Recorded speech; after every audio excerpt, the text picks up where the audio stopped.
ਜੇਰਾਲ TV report ਦੇਖ ਰਹੇ ਸਾਰੇ ਦਰਸ਼ਕਾਂ ਦਾ ਸਵਾਗਤ ਹੈ। ਮੈਂ ਹਰਪ੍ਰੀਤ ਕੌਰ ਤੇ ਬੁਲੇਟਿਨ ਦੀ ਸ਼ੁਰੂਆਤ ਕਰਦੇ ਹਾਂ ਹੈਡਲਾਈਨਸ ਦੇ ਨਾਲ।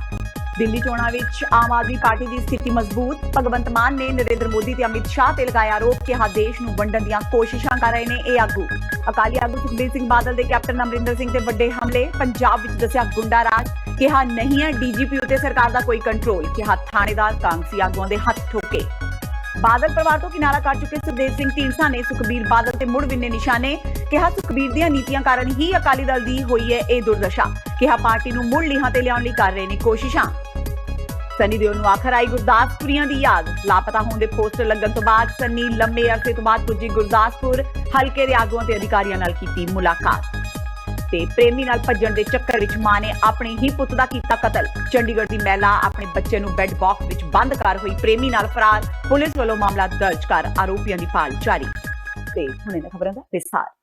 ਸ਼੍ਰੋਮਣੀ ਅਕਾਲੀ ਦਲ ਦੇ ਪ੍ਰਧਾਨ ਸੁਖਬੀਰ ਬਾਦਲ ਅੱਜ ਅੰਮ੍ਰਿਤਸਰ ਪੁੱਜੇ, ਜਿਸ ਦੌਰਾਨ ਉਹਨਾਂ ਸੱਚਖੰਡ ਸ੍ਰੀ ਹਰਿਮੰਦਰ ਸਾਹਿਬ ਵਿਖੇ ਮੱਥਾ ਟੇਕਿਆ। ਇਸ ਉਪਰੰਤ ਸੁਖਬੀਰ ਸਿੰਘ ਬਾਦਲ ਨੇ ਇੱਕ ਪ੍ਰੈਸ ਕਾਨਫਰੰਸ ਕੀਤੀ। ਇਸ ਮੌਕੇ ਪੱਤਰਕਾਰਾਂ ਨਾਲ ਗੱਲਬਾਤ ਕਰਦਿਆਂ ਸੁਖਬੀਰ ਬਾਦਲ ਨੇ ਪੰਜਾਬ ਸਰਕਾਰ ਤੇ ਪੁਲਿਸ ਦੀ ਕਾਰਗੁਜ਼ਾਰੀ ਤੇ ਸਵਾਲ ਚੁੱਕੇ। ਉਹਨਾਂ ਕਿਹਾ ਕਿ ਪੰਜਾਬ ਦੇ ਡੀਜੀਪੀ ਦਾ ਆਪਣੀ ਪੁਲਿਸ ਤੇ ਕੋਈ ਕੰਟਰੋਲ ਹੀ ਨਹੀਂ ਹੈ। ਸੁਖਬੀਰ ਬਾਦਲ ਨੇ ਦੋਸ਼ ਲਗਾਉਂਦਿਆਂ ਕਿਹਾ ਕਿ ਸਾਰੇ ਪੁਲਿਸ ਅਧਿਕਾਰੀ ਕਾਂਗਰਸੀ ਆਗੂਆਂ ਦੇ ਅਧੀਨ ਕੰਮ ਕਰ ਰਹੇ ਨੇ। ਅਕਾਲੀ ਦਲ ਪ੍ਰਧਾਨ ਨੇ ਸੂਬਾ ਸਰਕਾਰ ਨੂੰ ਘੇਰਦਿਆਂ ਕਿਹਾ ਕਿ ਪੰਜਾਬ ਸਰਕਾਰ ਵੱਲੋਂ ਖਜ਼ਾਨਾ ਖਾਲੀ ਹੋਣ ਦਾ ਬਹਾਨਾ ਲਗਾ ਕੇ ਆਪਣੀਆਂ ਨਾਕਾਮੀਆਂ ਨੂੰ ਛੁਪਾਇਆ ਜਾ ਰਿਹਾ ਹੈ। ਕਾਂਗਰਸ ਲੀਡਰਸ਼ਿਪ ਐਮਐਲਏ ਹਲਕਾ ਇੰਚਾਰਜ ਇਹਨਾਂ ਦੇ ਉਹ ਆਪਣੇ ਆਪ ਨੂੰ ਕਲੀਅਰ ਉਹਨਾਂ ਨੇ ਫੀਲਿੰਗ ਲੈ ਲਈ ਹੈ ਕਿ ਅਗਲੀ ਸਰਕਾਰ ਨਹੀਂ ਆਉਂਦੀ, ਕਿਉਂਕਿ ਜੈ ਕਰਤੂਤਾਂ ਇਹ ਸਰਕਾਰ ਦੀਆਂ ਹੈ।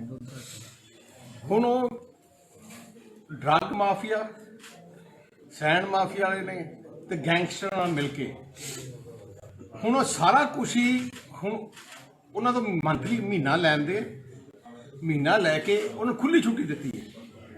ਡੀਜੀਪੀ ਪੰਜਾਬ ਦਾ ਕੋਈ ਕੰਟਰੋਲ ਪੰਜਾਬ ਪੁਲਿਸ ਤੇ ਨਹੀਂ ਹੈ। ਐਸਐਸਪੀ ਜਿੰਨੇ ਪੰਜਾਬ 'ਚ ਹੈ ਇਕੱਲੇ ਨਾਂ ਦੇ ਨਾਂ 'ਤੇ ਐਸਐਸਪੀ ਲੱਗੇ ਹੈ। ਜਿੰਨੇ ਡੀਐਸਪੀ ਹੈ ਤੇ ਜਿੰਨੇ ਥਾਣੇਦਾਰ ਹੈ ਉਹ ਸਾਰੇ ਕਾਂਗਰਸ ਦੀ ਲੀਡਰਸ਼ਿਪ ਨੂੰ, ਲੋਕਲ ਲੀਡਰਸ਼ਿਪ ਨੂੰ ਰਿਪੋਰਟ ਕਰਦੇ ਹੈ। ਉਹ ਫੈਸਲਾ ਕਰਦੇ ਹੈ ਅੱਜ ਕਰਨਾ ਕੀ ਹੈ, ਕਿਹਨੂੰ ਛੱਡਣਾ ਹੈ। ਮੈਂ ਤੁਹਾਨੂੰ ਕਈ ਕੇਸ ਦੱਸ ਸਕਦਾ ਜਿੱਥੇ ਡਰੱਗ ਕੋਈ ਇਮਾਨਦਾਰ ਪੁਲਿਸ ਅਫਸਰਾਂ ਨੇ ਕੋਈ ਡਰੱਗਸ ਵੇਚਣ ਵਾਲੇ ਫੜੇ ਅਤੇ ਕਾਂਗਰਸ ਦੇ ਲੀਡਰ ਨੇ ਸ਼ਾਮ ਤੱਕ ਛਡਾਤੇ। ਜੀ ਇਹ ਕੰਮ ਕਿਵੇਂ ਚੱਲੂਗਾ ਪੰਜਾਬ? ਖਜ਼ਾਨਾ ਖਾਲੀ ਦੇ ਬਹਾਨਾ ਲਾ ਕੇ ਆਪਣੀਆਂ ਕਮਜ਼ੋਰੀਆਂ ਲੁਕਾ ਰਹੇ। ਸੁਖਬੀਰ ਜੀ ਦੇ ਰਹੇ ਸੀ 26 ਤਰੀਕ ਨੂੰ, ਉਹ ਕੱਲ ਵੀ ਨਹੀਂ ਦਿੱਤੇ ਗਏ। ਮੈਂ ਤੁਹਾਨੂੰ ਦੱਸਾਂ ਇਹਨਾਂ ਨੇ ਕੁਛ ਨਹੀਂ ਦੇਣਾ। ਇਹਨੇ ਕੁਛ ਨਹੀਂ ਦੇਣਾ।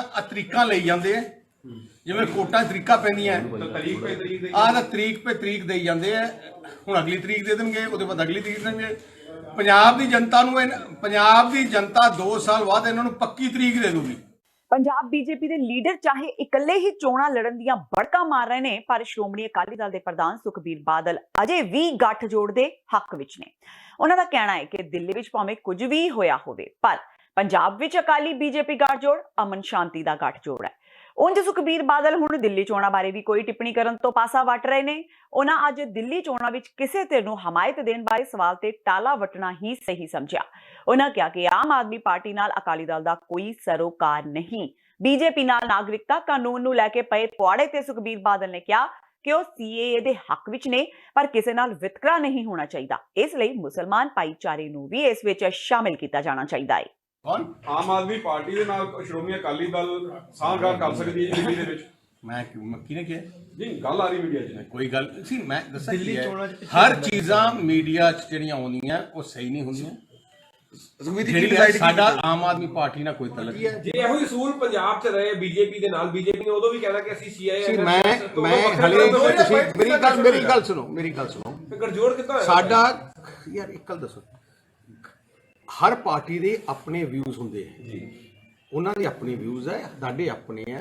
ਜਦੋਂ ਅਲਾਇੰਸ ਹੁੰਦੀ ਹੈ ਅਸੀਂ ਹਰ ਵਿਚਾਰਧਾਰਾ ਹਰ ਪਾਰਟੀ ਦੀ ਹੁੰਦੀ ਹੈ, ਪਰ ਜਿਹੜਾ ਪੰਜਾਬ ਦੇ ਹਿੱਤ ਵਾਸਤੇ, ਪੰਜਾਬੀਆਂ ਦੇ ਹਿੱਤ, ਪੰਜਾਬ ਦੀ ਅਮਨ ਸ਼ਾਂਤੀ ਵਾਸਤੇ ਪੰਜਾਬ ਬੜੇ ਬੁਰੇ ਦੌਰ ਤੋਂ ਟੱਪਿਆ ਤੇ ਉਸੇ ਸ਼ਾਂਤੀ ਵਾਸਤੇ, ਅਮਨ ਸ਼ਾਂਤੀ ਵਾਸਤੇ ਸ਼੍ਰੋਮਣੀ ਅਕਾਲੀ ਦਲ ਬੀਜੇਪੀ ਦਾ ਗੱਠਜੋੜ ਬਣਿਆ ਦਿੱਲੀ ਦੇ ਵਿੱਚ। ਐਂਡ ਸ਼੍ਰੋਮਣੀ ਅਕਾਲੀ ਦਲ ਬੀਜੇਪੀ ਦਾ ਜਿਹੜਾ ਗੱਠਜੋੜ ਹੈ ਉਹ ਪੰਜਾਬ ਦੀ ਅਮਨ ਸ਼ਾਂਤੀ ਤਰੱਕੀ ਦਾ ਗੱਠਜੋੜ ਹੈ। ਐਂਡ ਪ੍ਰੂਵ ਕੀਤਾ ਕਿ ਜਦੋਂ ਵੀ ਪੰਜਾਬ ਤਰੱਕੀ ਆਈ ਹੈ ਸ਼੍ਰੋਮਣੀ ਅਕਾਲੀ ਦਲ ਬੀਜੇਪੀ ਦੇ ਗੱਠਜੋੜ ਕਰਕੇ ਆਈ। ਅਸੀਂ ਸਾਰੇ ਧਰਮਾਂ ਦੇ, ਮੈਂ ਉਹੀ ਕਹਿਣਾ, ਅਸੀਂ ਕਿਉਂ ਹੱਕ, ਅਸੀਂ ਸੀਏ ਦੇ ਹੱਕ ਚ ਹੈ।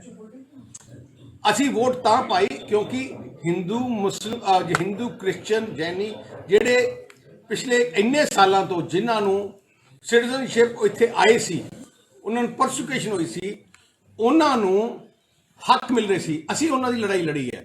ਪਰ ਅਸੀਂ ਉਦੋਂ ਉਸੇ ਸਟੇਜ ਤੇ ਮੈਂ ਪਾਰਲੀਮੈਂਟ ਵੀ ਆਈ ਕਿਹਾ ਸੀ ਕਿ ਸ਼੍ਰੋਮਣੀ ਅਕਾਲੀ ਦਲ ਗੁਰੂਆਂ ਦੇ ਸਿਧਾਂਤਾਂ ਤੇ ਚੱਲਣ ਵਾਲੀ ਪਾਰਟੀ ਹੈ। ਸਾਡੇ ਗੁਰੂ ਸਾਹਿਬਾਨ ਨੇ ਸਰਬੱਤ ਦੇ ਭਲੇ ਦੀ ਗੱਲ ਕੀਤੀ ਹੈ, ਵਿਤਕਰਾ ਕਿਤੇ ਨਹੀਂ ਹੋਣਾ ਚਾਹੀਦਾ। ਆਹ ਦੇਸ਼ ਇੱਕ ਯੂਨਾਈਟਿਡ ਕੰਟਰੀ ਹੈ, ਸਾਰੇ ਧਰਮਾਂ ਦੇ ਲੋਕਾਂ ਦਾ ਦੇਸ਼ ਹੈ। ਤਾਂ ਮੈਂ ਸੁਜੈਸਟ ਕੀਤਾ ਸੀ ਉਦੋਂ ਕਿ ਮੁਸਲਿਮ ਭਾਈਚਾਰੇ ਨੂੰ ਦਾ ਨਾਮ ਵੀ ਇੰਕਲੂਡ ਕੀਤਾ ਜਾਏ। ਵੋਟ ਪਾਈ ਹੈ ਕਿਉਂਕਿ ਜਿਹੜੇ ਉੱਥੇ ਸਾਡੇ ਹਜ਼ਾਰਾਂ ਲੋਕ ਜਿਹੜੇ ਆਏ ਹੈ, ਅਸੀਂ ਉਹਨਾਂ ਦਾ ਹੱਕ ਥੋੜੀ ਮਾਰਨਾ ਚਾਹੁੰਦੇ ਹਾਂ। ਦਿੱਲੀ ਦੀਆਂ ਵਿਧਾਨ ਸਭਾ ਚੋਣਾਂ ਵਿੱਚ ਸ਼੍ਰੋਮਣੀ ਅਕਾਲੀ ਦਲ ਅਤੇ ਭਾਜਪਾ ਦੇ ਵੱਖ ਹੋਣ ਨਾਲ ਪੰਜਾਬ ਦੀ ਸਿਆਸਤ ਤੇ ਕਿਸੇ ਵੀ ਤਰ੍ਹਾਂ ਦਾ ਕੋਈ ਫਰਕ ਨਹੀਂ ਪਵੇਗਾ, ਕਿਉਂਕਿ ਹਰ ਇੱਕ ਰਾਜ ਦੀ ਆਪਣੀ ਰਣਨੀਤੀ ਹੈ। ਉਕਤ ਸ਼ਬਦਾਂ ਦਾ ਪ੍ਰਗਟਾਵਾ ਸ਼੍ਰੀ ਅਨੰਦਪੁਰ ਸਾਹਿਬ ਤੋਂ ਸਾਬਕਾ ਸੰਸਦ ਮੈਂਬਰ ਤੇ ਸ਼੍ਰੋਮਣੀ ਅਕਾਲੀ ਦਲ ਦੇ ਸੀਨੀਅਰ ਨੇਤਾ ਪ੍ਰੋਫੈਸਰ ਪ੍ਰੇਮ ਸਿੰਘ ਚੰਦੂਮਾਜਰਾ ਨੇ ਕੀਤਾ, ਜੋ ਕਿ ਸੰਗਰੂਰ ਵਿਖੇ ਵਿਸ਼ੇਸ਼ ਤੌਰ ਤੇ ਪੁੱਜੇ ਸਨ। ਇਸ ਦੌਰਾਨ ਮੀਡੀਆ ਨਾਲ ਗੱਲਬਾਤ ਕਰਦਿਆਂ ਪ੍ਰੋਫੈਸਰ ਪ੍ਰੇਮ ਸਿੰਘ ਚੰਦੂਮਾਜਰਾ ਨੇ ਕਿਹਾ ਕਿ ਭਾਜਪਾ ਨੇ ਜੋ CAA ਦਾ ਬਿੱਲ ਪੇਸ਼ ਕੀਤਾ ਹੈ ਉਹ ਹੂਬਹੂ ਅਕਾਲੀ ਦਲ ਨੂੰ ਮਨਜ਼ੂਰ ਨਹੀਂ ਸੀ। ਇਸੇ ਕਾਰਨ ਦਿੱਲੀ ਵਿਧਾਨ ਸਭਾ ਚੋਣਾਂ ਵਿੱਚ ਅਕਾਲੀ ਦਲ ਨੇ ਖੁਦ ਨੂੰ ਬਾਹਰ ਰੱਖ ਲਿਆ।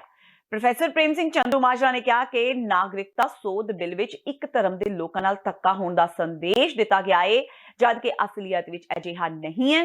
ਉਹਨਾਂ ਕਿਹਾ ਕਿ ਅਕਾਲੀ ਦਲ ਚਾਹੁੰਦਾ ਹੈ ਕਿ ਹੋਰ ਧਰਮਾਂ ਦੀ ਤਰ੍ਹਾਂ ਮੁਸਲਿਮ ਧਰਮ ਨੂੰ ਵੀ ਇਸ ਬਿੱਲ ਵਿੱਚ ਸ਼ਾਮਿਲ ਕੀਤਾ ਜਾਵੇ। ਨਾਗਰਿਕਤਾ ਕਾਨੂੰਨ ਦਾ ਵਿਰੋਧ ਕਰਨ ਵਾਲੇ ਕਾਂਗਰਸੀ ਜਿਹੜੇ ਨੇ ਇਹ ਲੋਕਾਂ ਨੂੰ ਜੁੰਡੋ ਜੁੰਡੀ ਕਰਾ ਕੇ ਭੇਡ ਪਵਾ ਕੇ ਰਾਜਸੀ ਰੋਟੀਆਂ ਸੇਕਣਾ ਚਾਹੁੰਦੇ ਨੇ। ਨਾਗਰਿਕਤਾ ਕਾਨੂੰਨ ਦੀ ਸਪੋਰਟ ਅਕਾਲੀ ਦਲ ਨੇ ਕੇਵਲ ਤੇ ਕੇਵਲ ਇਸ ਕਰਕੇ ਕੀਤੀ, ਉਹਦੀ ਲੋੜ ਸੀ ਨਾਗਰਿਕਤਾ ਕਾਨੂੰਨ ਬਣਾਉਣ ਦੀ ਉਹਨਾਂ ਲੋਕਾਂ ਲਈ ਜਿਹੜੇ ਅਫਗਾਨਿਸਤਾਨ ਪਾਕਿਸਤਾਨ ਤੋਂ ਕੇਵਲ ਘੱਟ ਗਿਣਤੀ ਹੋਣ ਕਰਕੇ ਉਹਨਾਂ ਦੇ ਵਪਾਰ ਲੁੱਟੇ, ਉਹਨਾਂ ਦੀਆਂ ਇੱਜ਼ਤਾਂ ਲੁੱਟੀਆਂ, ਉਹਨਾਂ ਨੂੰ ਬਰਬਾਦ ਤਬਾਹ ਕਰਕੇ ਹਿੰਦੁਸਤਾਨ ਦੇ ਵਿੱਚ ਮਜਬੂਰੀ ਬਾਅਦ ਸ਼ਰਨ ਲੈਣੀ ਪਈ। 25-30 ਸਾਲ ਤੋਂ ਰੁਲਦੇ ਫਿਰਦੇ ਸੀ, ਉਹਨਾਂ ਦੇ ਬੱਚਿਆਂ ਨੂੰ ਨੌਕਰੀਆਂ ਦਾ ਪੜ੍ਹਾਈ ਦਾ ਮੁਸ਼ਕਲ ਸੀ। ਅੱਜ ਮੋਦੀ ਸਰਕਾਰ ਨੇ ਜੇ ਉਹਨਾਂ ਨੂੰ ਨਾਗਰਿਕਤਾ ਦੇ ਕੇ ਉਹਨਾਂ ਦੀ ਸਾਰ ਲਈ ਆ ਤਾਂ ਕੈਪਟਨ ਅਮਰਿੰਦਰ ਸਿੰਘ ਹੋਣੀ ਦੱਸਣ ਕੀ ਗੁਨਾਹ ਕਰਤਾ, ਕੀ ਪਾਪ ਕਰਤਾ ਜਿਹੜੇ ਉੱਜੜ ਕੇ ਆਏ ਸੀ ਉਹਨਾਂ ਲਈ ਕਾਨੂੰਨ ਬਣਾ ਕੇ ਜੇ ਮਦਦ ਕਰਤੀ। ਤੇ ਦੂਜੀ ਗੱਲ ਇਹ ਜ਼ਰੂਰ ਆ ਵੀ ਜੇ ਕੋਈ ਸ਼ਬਦ ਮੁਸਲਮਾਨ ਸ਼ਬਦ ਵੀ ਨਾਲ ਲਿਖਿਆ ਦਿੱਤਾ ਜਾਂਦਾ ਜਿੱਥੇ ਹਿੰਦੂ ਸਿੱਖ ਈਸਾਈ ਬੋਧੀ ਜੈਨੀ ਲਿਖਿਆ ਤਾਂ ਕੋਈ ਇਹਨਾਂ ਲੋਕਾਂ ਨੂੰ ਇਹ ਰੌਲਾ ਪਾਉਣ ਦਾ ਮੌਕਾ ਨਾ ਮਿਲਦਾ। ਅਸੀਂ ਸੁਝਾਅ ਦਿੱਤਾ ਸੀ ਪਰ ਇਹ ਕਾਨੂੰਨ ਦਾ ਵਿਰੋਧ ਨਹੀਂ ਸੀ ਕੀਤਾ ਜਾ ਸਕਦਾ। ਕਾਨੂੰਨ ਦੇ ਹੱਕ ਵਿੱਚ ਵੋਟ ਪਾਉਣੀਓ ਪੈਣੀ ਸੀ, ਨਹੀਂ ਤਾਂ ਜਿਹੜੇ ਉੱਜੜ ਕੇ ਬਰਬਾਦ ਤਬਾਹ ਹੋ ਕੇ ਲੋਕ ਆਏ ਸੀ ਉਹਨਾਂ ਨੇ ਸਾਨੂੰ ਕਦੇ ਤਰ੍ਹਾਂ ਵੀ ਬਖਸ਼ਣਾ ਨਹੀਂ ਸੀ ਔਰ ਉਹਨਾਂ ਲਈ ਤਾਂ ਅਸੀਂ ਇਹ ਕਾਨੂੰਨ ਬਣਾਇਆ। ਅਕਾਲੀ ਦਲ ਨੇ ਕਾਨੂੰਨ ਬਣਾਉਣ ਦੇ ਵਿੱਚ ਅਹਿਮ ਰੋਲ ਅਦਾ ਕੀਤਾ ਤੇ ਜਿਹੜੇ 130 ਕਰੋੜ ਭਾਰਤੀਆਂ ਉਹਨਾਂ ਦਾ ਤਾਂ ਕੋਈ ਹੱਕ ਨਹੀਂ ਖੋਇਆ ਗਿਆ, ਉਹਨਾਂ ਤੇ ਤਾਂ ਇਸ ਕਾਨੂੰਨ ਦਾ ਕੋਈ ਅਸਰ ਨਹੀਂ ਪੈਣਾ। ਜਿਹੜੇ ਬਾਹਰੋਂ ਉੱਜੜ ਕੇ ਆਏ ਉਹਨਾਂ ਨੂੰ ਦਿੱਤਾ ਹੀ ਆ, ਕਿਸੇ ਤੋਂ ਲਿਆ ਨਹੀਂ ਗਿਆ। ਇਹਦੇ 'ਚ ਦਿੱਲੀ ਵਿੱਚ ਹੋਣ ਜਾ ਰਹੀਆਂ ਵਿਧਾਨ ਸਭਾ ਚੋਣਾਂ ਦੇ ਚੋਣ ਨਤੀਜੇ ਪੰਜਾਬ ਦੀ ਅਗਲੀ ਸਿਆਸਤ ਤੈਅ ਕਰਨਗੇ। ਇਹਨਾਂ ਚੋਣਾਂ ਦੇ ਸਰਵੇਖਣ ਭਾਵੇਂ ਆਮ ਆਦਮੀ ਪਾਰਟੀ ਦੀ ਸਰਕਾਰ ਮੁੜ ਤੋਂ ਬਣਨੀ ਤੈਅ ਦੱਸ ਰਹੇ ਨੇ, ਪਰ ਫਿਰ ਵੀ ਆਮ ਆਦਮੀ ਪਾਰਟੀ ਆਪਣੇ ਚੋਣ ਪ੍ਰਚਾਰ ਵਿੱਚ ਕੋਈ ਕਸਰ ਬਾਕੀ ਨਹੀਂ ਛੱਡਣਾ ਚਾਹੁੰਦੀ। ਪੰਜਾਬ ਆਪ ਦੇ ਪ੍ਰਧਾਨ ਭਗਵੰਤ ਮਾਨ ਤੇ ਪੰਜਾਬ ਵਿਧਾਨ ਸਭਾ ਵਿੱਚ ਵਿਰੋਧੀ ਧਿਰ ਦੇ ਨੇਤਾ ਹਰਪਾਲ ਸਿੰਘ ਚੀਮਾ ਸਮੇਤ ਕਈ ਆਗੂ ਦਿੱਲੀ ਵਿੱਚ ਸਰਗਰਮ ਹੋ ਚੁੱਕੇ ਨੇ ਤੇ ਵਿਰੋਧੀ ਧਿਰਾਂ ਖਾਸ ਕਰਕੇ ਭਾਜਪਾ ਤੇ ਜੰਮ ਕੇ ਨਿਸ਼ਾਨੇ ਵਿੰਨੇ ਜਾ ਰਹੇ ਨੇ। लोग खुद बर खुद चल के आ रहे हैं और लोग केजरीवाल के कामों से बहुत खुश हैं, पॉजिटिव वोटिंग कर रहे हैं। इससे पहले देश में नेगेटिव वोटिंग होती थी कि इसको हराना है, जीत जो मर्जी जाए, लेकिन इस बार पॉजिटिव वोटिंग होगी दिल्ली में कि इसको जिताना है, हार जो मर्जी जाए। तो बीजेपी वोट मांग रही है मोदी के नाम पर, आम आदमी वोटिंग मांग रही है केजरीवाल के काम पर। लोगों को नाम से कुछ नहीं लेना देना, लोग काम देखते हैं। लोगों के काम हो रहे हैं, शिक्षा में, चिकित्सा में, बिजली में, पानी में, औरतों की सुरक्षा में, CCTV कैमरे। तो इस बार दिल्ली फिर एक बार इतिहास रचेगी।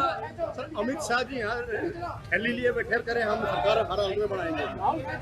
अमित शाह तो पिछले साल 5 स्टेट हार चुके हैं, अब उनका वो जादू नहीं है। जब मोदी जी जीत जाते हैं तब कहते हैं जलवा है, जब हार जाते हैं कहते हैं लोकल टीम हार गई। तो मोदी जी ने तो अपनी फोटो निकाल ली, उन्होंने तो बहाने बनाने शुरू कर दिए। मोदी जी रैली भी नहीं कर रहे यहाँ। तो इसीलिए मैं कहूँगा कि इस बार दिल्ली जो है फिर से अरविंद केजरीवाल को मुख्यमंत्री चाहती है। ਸਾਬਕਾ ਕੇਂਦਰੀ ਮੰਤਰੀ ਤੇ ਰਾਜ ਸਭਾ ਮੈਂਬਰ ਸੁਖਦੇਵ ਸਿੰਘ ਢੀਂਡਸਾ ਨੇ ਸ਼੍ਰੋਮਣੀ ਅਕਾਲੀ ਦਲ ਦੇ ਪ੍ਰਧਾਨ ਸੁਖਬੀਰ ਬਾਦਲ ਤੇ ਵੱਡਾ ਹਮਲਾ ਬੋਲਿਆ। ਉਹਨਾਂ ਕਿਹਾ ਕਿ ਅਕਾਲੀ ਦਲ ਦੀ ਮੌਜੂਦਾ ਹਾਲਤ ਲਈ ਸੁਖਬੀਰ ਬਾਦਲ ਦੀਆਂ ਨੀਤੀਆਂ ਹੀ ਜ਼ਿੰਮੇਵਾਰ ਨੇ। ਇਸ ਦੇ ਨਾਲ ਹੀ ਸਾਬਕਾ ਮੁੱਖ ਮੰਤਰੀ ਪ੍ਰਕਾਸ਼ ਸਿੰਘ ਬਾਦਲ ਨੂੰ ਘੇਰਦਿਆਂ ਢੀਂਡਸਾ ਨੇ ਕਿਹਾ ਕਿ ਉਹਨਾਂ ਨੇ ਪੁੱਤਰ ਮੋਹ ਕਰਕੇ ਕੇਸਲ ਵੱਟੀ ਹੋਈ ਹੈ। ਅਕਾਲੀ ਦਲ ਨੂੰ ਮੁੜ ਲੀ ਤੇ ਲਿਆਉਣ ਲਈ ਮੈਦਾਨ ਵਿੱਚ ਨਿਤਰੇ ਢੀਂਡਸਾ ਨੇ ਭਵਿੱਖ ਵਿੱਚ ਚੋਣਾਂ ਨਾ ਲੜਨ ਦਾ ਦਾਅਵਾ ਕੀਤਾ। ਉਹਨਾਂ ਕਿਹਾ ਕਿ ਹਮ ਖਿਆਲੀ ਅਕਾਲੀ ਦਲ ਟਕਸਾਲੀ ਸੁਖਪਾਲ ਖਹਿਰਾ ਦੀ ਪੰਜਾਬ ਏਕਤਾ ਪਾਰਟੀ ਤੇ ਸਿਮਰਜੀਤ ਸਿੰਘ ਬੈਂਸ ਦੀ ਲੋਕ ਇਨਸਾਫ ਪਾਰਟੀ ਨਾਲ ਸਾਂਝਾ ਫਰੰਟ ਬਣਾਉਣ ਦੀ ਕੋਸ਼ਿਸ਼ ਵਿੱਚ ਹੈ। ਉਹਨਾਂ ਦਾ ਮੁੱਖ ਮਕਸਦ ਚੰਗੀ ਸੋਚ ਦੇ ਧਾਰਨੀ ਨੌਜਵਾਨਾਂ ਨੂੰ ਅੱਗੇ ਲਿਆਉਣਾ ਤੇ ਸ਼੍ਰੋਮਣੀ ਅਕਾਲੀ ਦਲ ਨੂੰ ਸਿਧਾਂਤਕ ਲੀਹਾਂ ਤੇ ਲਿਆਉਣਾ ਹੈ। ਢੀਂਡਸਾ ਨੇ ਕਿਹਾ ਕਿ ਬੈਬਲ ਕਾਂਡ ਦੀ ਹਾਈ ਕੋਰਟ ਦੇ ਮੌਜੂਦਾ ਜੱਜ ਤੋਂ ਨਿਆਇਕ ਜਾਂਚ ਕਰਵਾਈ ਜਾਵੇ ਤਾਂ ਸਾਰੀ ਸੱਚਾਈ ਸਾਹਮਣੇ ਆ ਜਾਵੇਗੀ। ਤੇ ਮੈਂ ਉਸ ਸ਼੍ਰੋਮਣੀ ਅਕਾਲੀ ਦਲ 3 ਮਹੀਨਿਆਂ ਦੇ ਅੰਦਰ ਜੁਆਇਨ ਕਰ ਲਿਆ ਇੰਡੀਪੈਂਡੈਂਟ ਜਿੱਤ ਕੇ।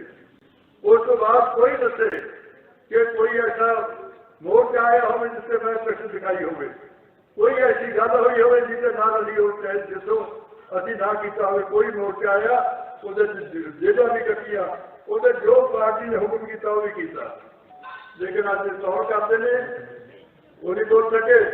ਸੁਖਬੀਰ ਸਿੰਘ ਬਾਦਲ ਨੂੰ ਜਦੋਂ ਮੈਂ ਸੁਖਬੀਰ ਸਿੰਘ ਬਾਦਲ ਨੇ ਪੁੱਛਿਆ ਕਿ ਇੰਨਾ ਕੁਝ ਮੈਂ ਦਿੱਤਾ, ਮੈਂ ਕਿਹਾ ਕੌਣ ਹੁੰਦਾ ਸੁਖਬੀਰ ਸਿੰਘ ਬਾਦਲ, ਕੀ ਦਿੱਤਾ ਉਹਨੇ ਮੈਨੂੰ ਦੱਸਿਆ ਉਹਦੀ ਕੀ ਜਵਾਨੀ ਹੈ। ਉਹਨੇ ਇੱਕ ਦਿਨ ਕਦੇ ਦੇਰ ਕੱਟੀ ਹੈ, ਉਹਨੇ ਕੋਈ ਐਸੀ ਗੱਲ ਕੀਤੀ ਹੈ ਜਿਹੜੀ ਸ਼੍ਰੋਮਣੀ ਅਕਾਲੀ ਦਲ ਇਹ ਕਹੇ ਵੀ ਸ਼੍ਰੋਮਣੀ ਅਕਾਲੀ ਦਲ ਲਈ ਆ ਕੁਰਬਾਨੀ ਕੀਤੀ ਹੈ। ਜਿਸ ਦਿਨ ਉਹਨਾਂ ਨੇ ਫੈਸਲਾ ਕੀਤਾ ਮੈਨੂੰ ਸਸਪੈਂਡ ਤੇ ਮੇਰੇ ਬੇਟੇ ਨੂੰ ਸਸਪੈਂਡ ਕਰਨ ਦਾ, ਮੈਂ ਪੁੱਛਿਆ, ਮੈਂ ਕਿਹਾ ਵੀਰੋ ਅਸੀਂ ਤਾਂ ਸ਼੍ਰੋਮਣੀ ਅਕਾਲੀ ਦਲ ਵਿੱਚ ਆਉਣਾ ਚਾਹੁੰਦੇ ਹਾਂ। ਇਹ ਜਿਹੜੀ ਕੋਰਟ ਕਮੇਟੀ ਬੈਠੀ ਹੈ ਤੇ ਸੁਖਬੀਰ ਸਿੰਘ ਬਾਦਲ ਨੂੰ ਬਚਾਉਣਾ ਚਾਹੁੰਦੀ ਹੈ। ਜਦੋਂ ਕੌਣ ਸੱਚਾ, ਅਸੀਂ ਸੱਚਾ ਤਾਂ ਕੋਈ ਹੋਰ ਸੱਚਾ। ਗਣਤੰਤਰ ਦਿਹਾੜੇ ਨੂੰ ਆਜ਼ਾਦੀ ਦਿਵਸ ਦੱਸ ਰਹੇ ਮੁੱਖ ਮੰਤਰੀ ਕੈਪਟਨ ਅਮਰਿੰਦਰ ਸਿੰਘ ਦੇ ਕੈਬਨਿਟ ਮੰਤਰੀ ਸਾਧੂ ਸਿੰਘ ਦੀ ਇੱਕ ਵੀਡੀਓ ਵਾਇਰਲ ਹੋਈ ਹੈ ਜੋ ਕਿ 26 ਜਨਵਰੀ ਤੋਂ ਇੱਕ ਦਿਨ ਪਹਿਲਾਂ ਦੀ ਹੈ। ਲੋਕਾਂ ਦੇ ਸਾਹਮਣੇ ਮਜ਼ਾਕ ਦਾ ਪਾਤਰ ਬਣੇ ਸਾਧੂ ਸਿੰਘ ਦੀ ਇਹ ਵੀਡੀਓ ਤੇਜ਼ੀ ਨਾਲ ਵਾਇਰਲ ਹੋ ਰਹੀ ਹੈ। ਜਾਣਕਾਰੀ ਮੁਤਾਬਕ ਗਣਤੰਤਰ ਦਿਹਾੜੇ ਦੇ ਮੌਕੇ ਸ਼੍ਰੀ ਮੁਕਤਸਰ ਸਾਹਿਬ ਵਿਖੇ ਇੱਕ ਸਮਾਗਮ ਆਯੋਜਿਤ ਕੀਤਾ ਗਿਆ ਸੀ, ਜਿਸ ਵਿੱਚ ਪੰਜਾਬ ਦੇ ਕੈਬਨਿਟ ਮੰਤਰੀ ਸਾਧੂ ਸਿੰਘ ਧਰਮਸੋਤ ਨੇ ਵਿਸ਼ੇਸ਼ ਤੌਰ ਤੇ ਸ਼ਿਰਕਤ ਕੀਤੀ। ਸਮਾਗਮ ਵਿੱਚ ਸਾਧੂ ਸਿੰਘ ਗਣਤੰਤਰ ਦਿਹਾੜੇ ਨੂੰ ਆਜ਼ਾਦੀ ਦਿਵਸ ਕਹਿ ਕੇ ਸੰਬੋਧਨ ਕਰ ਰਹੇ ਨੇ। ਹੈਰਾਨੀ ਦੀ ਗੱਲ ਤਾਂ ਇਹ ਹੈ ਕਿ ਕੈਬਨਿਟ ਮੰਤਰੀ ਇੱਕ ਵਾਰ ਨਹੀਂ ਸਗੋਂ 2 ਵਾਰ ਆਜ਼ਾਦੀ ਦਿਵਸ ਦਾ ਝੰਡਾ ਲਹਿਰਾਉਣ ਦੀ ਗੱਲ ਕਰ ਰਹੇ ਨੇ। ਜੋ ਕੱਲ ਨੂੰ ਝੰਡਾ ਲਹਿਰਾਉਣਾ ਹੈ ਦੇਸ਼ ਦੀ ਆਜ਼ਾਦੀ ਦਾ ਝੰਡਾ ਲਹਿਰਾਉਣਾ ਹੈ। 40 ਮੁਕਤਿਆਂ ਦੀ ਧਰਤੀ ਮੁਕਤਸਰ ਸਾਹਿਬ ਲਾ ਕੇ ਮੈਨੂੰ ਉਹਨੇ ਲਾਇਆ, ਉਹਨਾਂ ਦਾ ਧੰਨਵਾਦ ਕਰਦਾ ਹਾਂ। ਤੇ ਹੁਣ ਵੇਲਾ ਹੋ ਗਿਆ ਬ੍ਰੇਕ ਦਾ। ਬਾਕੀ ਦੀਆਂ ਖਬਰਾਂ ਇਸ ਬ੍ਰੇਕ ਤੋਂ ਬਾਅਦ।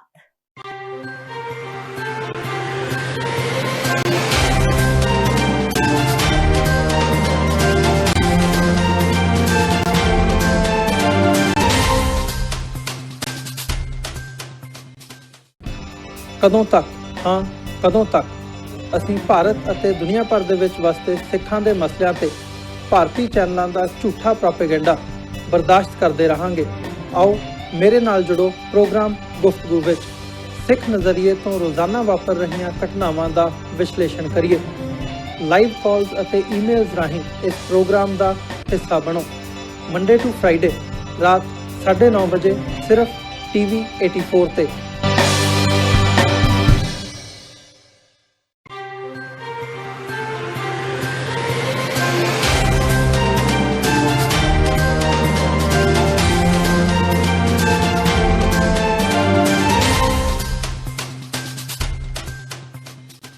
ਬ੍ਰੇਕ ਤੋਂ ਬਾਅਦ TV 84 ਦੇ ਖਬਰਾਂ ਦੇ ਬੁਲੇਟਿਨ ਵਿੱਚ ਸਵਾਗਤ ਹੈ। ਵਧਦੇ ਹਾਂ ਅਗਲੀ ਖਬਰ ਵੱਲ। ਬਰਨਾਲਾ ਪੁੱਜੇ ਸਨਅਤ ਮੰਤਰੀ ਸੁੰਦਰ ਸ਼ਾਮ ਅਰੋੜਾ ਨੇ ਆਪਣੀ ਸਰਕਾਰ ਦੀਆਂ ਤਾਰੀਫਾਂ ਦੇ ਪੁੱਲ ਬੰਨੇ ਨੇ। ਕੈਪਟਨ ਸਰਕਾਰ ਦੀਆਂ ਨੀਤੀਆਂ ਦੀ ਸ਼ਲਾਘਾ ਕਰਦਿਆਂ ਸੁੰਦਰ ਸ਼ਾਮ ਅਰੋੜਾ ਨੇ ਕਿਹਾ ਕਿ ਪੰਜਾਬ ਵਿੱਚ ਉਦਯੋਗੀਕਰਨ ਵਿੱਚ ਕ੍ਰਾਂਤੀ ਲਿਆਉਣ ਲਈ ਸਰਕਾਰ ਵੱਲੋਂ ਇੰਡਸਟਰੀ ਨੂੰ 5 ਰੁਪਏ ਪ੍ਰਤੀ ਯੂਨਿਟ ਬਿਜਲੀ ਦਿੱਤੀ ਜਾ ਰਹੀ ਹੈ। ਨਵੀਂ ਇੰਡਸਟਰੀ ਲਗਾਉਣ ਲਈ CLG ਨਹੀਂ ਕਰਾਉਣਾ ਪਏਗਾ ਤੇ ਜ਼ਮੀਨਾਂ ਤੇ ਸਟੈਂਪ ਡਿਊਟੀ ਵੀ ਨਹੀਂ ਲਗਾਈ ਜਾ ਰਹੀ। ਇਸ ਤੋਂ ਇਲਾਵਾ ਹੋਰ ਕੀ ਕੁਝ ਕਿਹਾ ਸੁੰਦਰ ਸ਼ਾਮ ਅਰੋੜਾ ਨੇ, ਆਓ ਸੁਣਦੇ ਹਾਂ। ਸਾਡੀ ਜਿਹੜੀ 2017 ਦੇ ਵਿੱਚ ਮਾਨਯੋਗ ਮੁੱਖ ਮੰਤਰੀ ਕੈਪਟਨ ਅਮਰਿੰਦਰ ਸਿੰਘ ਦੀ ਸਰਕਾਰ ਨੇ ਪਾਲਿਸੀ ਬਣਾਈ ਹੈ ਇੰਡਸਟਰੀ ਦੀ, ਦੇਸ਼ ਦੀ ਸਭ ਤੋਂ ਬਿਹਤਰੀਨ ਪਾਲਿਸੀ ਹੈ, ਜਿਹਦੇ 'ਚ ਅਸੀਂ 5 ਰੁਪਏ ਯੂਨਿਟ ਬਿਜਲੀ ਦੇ ਰਹੇ ਹਾਂ। ਜਿਹਨੇ ਨਵੀਂ ਇੰਡਸਟਰੀ ਲਗਾਉਣੀ ਹੈ ਉਹਨੂੰ CLU ਨਹੀਂ ਕਰਾਉਣਾ ਪੈਂਦਾ, ਜਿਹੜੀ ਜ਼ਮੀਨ ਲੈਂਦਾ ਉੱਤੇ ਸਟੈਂਪ ਡਿਊਟੀ ਨਹੀਂ ਦੇਣੀ ਪੈਂਦੀ, GST ਰਿਫੰਡ ਹੈ, ਬਹੁਤ ਵੱਧ ਫੈਸਿਲਿਟੀ ਦਿੱਤੀ ਹੈ। ਜਿਹੜਾ ਕੋਈ 500 ਵਰਕਰ ਰੱਖ ਰਿਹਾ ਤੇ ਕਿੰਨੇ ਕਰੋੜ ਦੀ ਇਨਵੈਸਟਮੈਂਟ ਉਹਦੇ ਨਾਲ ਕਰ ਰਿਹਾ, ਅਸੀਂ ਉਹਦੇ ਜਿੰਨੇ ਵੀ ਉਹਦੇ ਬੰਦੇ ਕੰਮ ਕਰਦੇ ਨੇ 48,000 ਰੁਪਏ ਸਾਲ ਦਾ ਗਵਰਨਮੈਂਟ ਉਹਨਾਂ ਨੂੰ ਦਿੰਦੀ ਹੈ। ਹਰ ਤਰ੍ਹਾਂ ਦੇ ਨਾਲ ਮਤਲਬ ਇਹਦਾ ਕਿ ਕਿਸੇ ਤਰੀਕੇ ਵੀ ਸਾਡੇ ਪੰਜਾਬ ਦੀ ਜਿਹੜੀ ਇੰਡਸਟਰੀ ਪ੍ਰਫੁੱਲਤ ਹੋਵੇ। ਲਘੂ ਉਦਯੋਗ ਦੀ ਗੱਲ ਕੀਤੀ ਹੈ, ਉਹਦੇ ਵਿੱਚ ਹੁਣ NOC 3 ਸਾਲ ਲੈਣ ਦੀ ਲੋੜ ਨਹੀਂ। ਇਹ ਨਵੀਂ ਅਸੀਂ ਇਹ ਜਿਹੜਾ ਹੁਣ ਸੈਸ਼ਨ ਗਿਆ ਉਹਦੇ 'ਚ ਕੀਤੀ ਹੈ 3 ਸਾਲ ਤੁਹਾਨੂੰ ਕੋਈ ਵੀ NOC ਲੈਣ ਦੀ ਲੋੜ ਨਹੀਂ। ਸਿਰਫ ਫੈਕਟਰੀ ਲਗਾਉਣ ਤੋਂ ਪਹਿਲਾਂ ਇੱਕ ਪੋਲੂਸ਼ਨ ਬੋਰਡ ਦਾ ਸਰਟੀਫਿਕੇਟ ਲੈਣਾ ਜ਼ਰੂਰੀ ਹੈ। ਉਹ ਤੁਹਾਨੂੰ ਉਹ ਕੈਟਾਗਰੀ ਦੱਸਣੀ ਪਊਗੀ ਕਿ ਗ੍ਰੀਨ ਹੈ, ਰੈੱਡ ਹੈ, ਪੋਲੂਸ਼ਨ ਬੋਰਡ 'ਚ ਕਿਹੜੀ ਹੈ।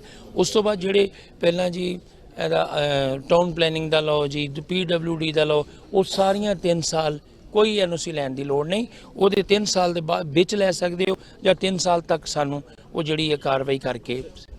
ਬੈਂਕ ਦੀ ਫੈਸਿਲਿਟੀ ਵੀ ਦਿੱਤੀ ਹਾਂ, ਬੈਂਕ ਦੀ ਫੈਸਿਲਿਟੀ ਜਿਹੜੇ ਤਾਂ ਕੰਢੀ ਏਰੀਏ ਨੇ ਜਾਂ ਬਾਰਡਰ ਸਟੇਟ ਨੇ ਉਹਨਾਂ ਦੇ ਵਿੱਚ ਅਸੀਂ ਇਹ ਦਿੱਤੀ ਹੈਗੀ ਹੈ ਕਿ ਉੱਥੇ ਇੰਡਸਟਰੀ ਨੂੰ ਪ੍ਰਫੁੱਲਤ ਕਰਨ ਲਈ ਬਾਰਡਰ ਏਰੀਏ 'ਚ ਘੱਟ ਲੱਗ ਰਹੀ ਹੈ। ਉਹਦੇ ਲਈ ਅਸੀਂ ਇਹ ਫੈਸਿਲਿਟੀ ਦਿੱਤੀ ਹੈ ਕਿ ਅਗਰ ਤੁਸੀਂ 5 ਕਰੋੜ ਰੁਪਏ ਦਾ ਕੋਈ ਇੰਡਸਟਰੀ ਲੋਨ ਲੈਂਦੀ ਹੈ, ਬੈਂਕ ਉਹਨੂੰ 11% ਤੇ ਦਿੰਦਾ ਹੈ ਤੇ ਅਸੀਂ 5% ਜਿਹੜਾ ਉਹਦਾ ਇੰਟਰਸਟ ਹੈ ਗਵਰਨਮੈਂਟ ਪੇ ਕਰੇਗੀ। ਬਾਲੀਵੁੱਡ ਅਦਾਕਾਰ ਸਨੀ ਦਿਓਲ ਨੂੰ ਆਖਰ ਗੁਰਦਾਸਪੁਰੀਆਂ ਦੀ ਯਾਦ ਆ ਹੀ ਗਈ। ਗੁਰਦਾਸਪੁਰ ਦੇ ਸੰਸਦ ਮੈਂਬਰ ਸਨੀ ਨੇ ਆਪਣੇ ਹਲਕੇ ਵਿੱਚ ਪਹੁੰਚ ਕੇ ਅਧਿਕਾਰੀਆਂ ਨਾਲ ਮੀਟਿੰਗ ਵੀ ਕੀਤੀ। ਇਸ ਮੌਕੇ ਹੁਸ਼ਿਆਰਪੁਰ ਦੇ ਸੰਸਦ ਮੈਂਬਰ ਸੋਮ ਪ੍ਰਕਾਸ਼ ਵੀ ਮੌਜੂਦ ਰਹੇ। ਦਰਅਸਲ ਗੁਰਦਾਸਪੁਰੀਆਂ ਨੇ ਪੰਜਾਬੀ ਅਦਾਕਾਰ ਨੂੰ ਜਿਤਾ ਕੇ ਸੰਸਦ ਭੇਜਿਆ, ਪਰ ਉਹ MP ਬਣਨ ਮਗਰੋਂ ਅਲੋਪ ਹੀ ਹੋ ਗਏ। ਇਸ ਲਈ ਉਹਨਾਂ ਵਿਰੁੱਧ ਇਹ ਦੋਸ਼ ਲੱਗ ਰਹੇ ਨੇ ਕਿ ਉਹ ਖੇਤਰ ਵਿੱਚ ਘੱਟ ਆਉਂਦੇ ਨੇ। ਪਿਛਲੇ ਦਿਨੀ ਉਹਨਾਂ ਦੇ ਲਾਪਤਾ ਹੋਣ ਦੇ ਪੋਸਟਰ ਵੀ ਲੱਗੇ ਸਨ। ਹਾਲਾਂਕਿ ਸਨੀ ਨੇ ਵੀਡੀਓ ਜਾਰੀ ਕਰ ਇਸ ਦਾ ਜਵਾਬ ਵੀ ਦਿੱਤਾ ਸੀ। ਸੰਸਦ ਮੈਂਬਰ ਬਣਨ ਤੋਂ ਬਾਅਦ ਸਨੀ ਦਿਓਲ ਨੇ ਪਹਿਲੀ ਵਾਰ ਹਲਕੇ ਵਿੱਚ ਅਧਿਕਾਰੀਆਂ ਨਾਲ ਮੀਟਿੰਗ ਕੀਤੀ। ਮੇਰੀ ਪਹਿਲੀ ਮੀਟਿੰਗ ਹੈ ਤੇ ਮੈਨੂੰ ਲੱਗ ਰਿਹਾ ਸਾਰੇ ਕੰਮ ਤਾਂ ਵਧੀਆ ਹੋ ਰਿਹਾ, ਸਹੀ ਢੰਗ ਨਾਲ ਹਰ ਬੰਦਾ ਆਪਣਾ ਕੰਮ ਕਰ ਰਿਹਾ। ਥੋੜ੍ਹੀਆਂ ਤਾਂ ਉੱਤੇ ਥੱਲੇ ਚੀਜ਼ਾਂ ਹੁੰਦੀਆਂ ਹੀ ਹੈ, ਉਹ ਹਰ ਕੰਮ 'ਚ ਹੁੰਦੀਆਂ, ਬਟ ਚੀਜ਼ਾਂ ਵਧੀਆ ਹੋ ਰਹੀਆਂ।